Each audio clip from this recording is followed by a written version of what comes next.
Hello guys, welcome to my brand new, very unique and reasonably fucking complicated LGBTQ+ friendly blended tutorial. Let's get started. Let's just assume for a moment that you have committed a crime, illegally stealing some kind of a shit 3D model from Sketchfab, and now you want to apply some cool looking ass graffiti onto it. First of all, you're gonna uniformly subdivide your mesh until your PC crash, and then apply one additional subdivision surface modifier, not forgetting to set your object shading to smooth. Let me just set up some lighting for the scene.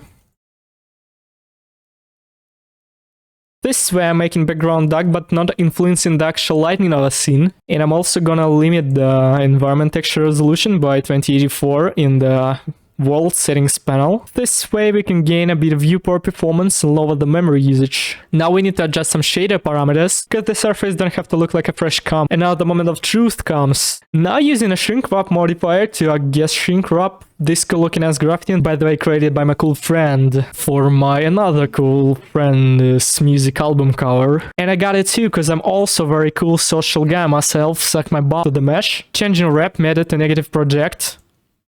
And also offsetting just a bit to avoid clipping. And also disabling shadow casting for it, so it's not creating these ugly black outlines. And it's still looking like ass. You fucking Gen Z TikTok and Joe thought it's gonna be that simple? How much doggy 3D tutorials you little idiot? Apparently we are missing something important. So I'm gonna kindly teach you that thing now.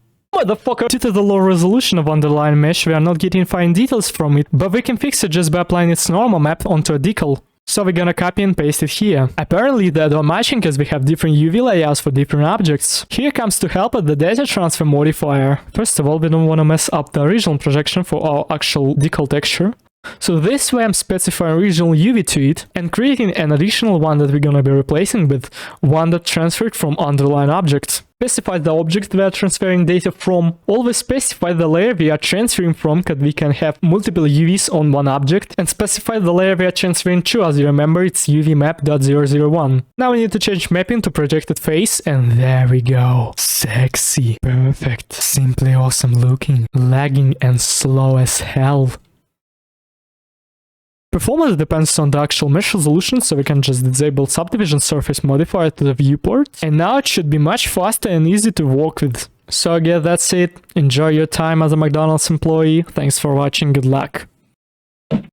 Cigarettes is very bad for your health, kids.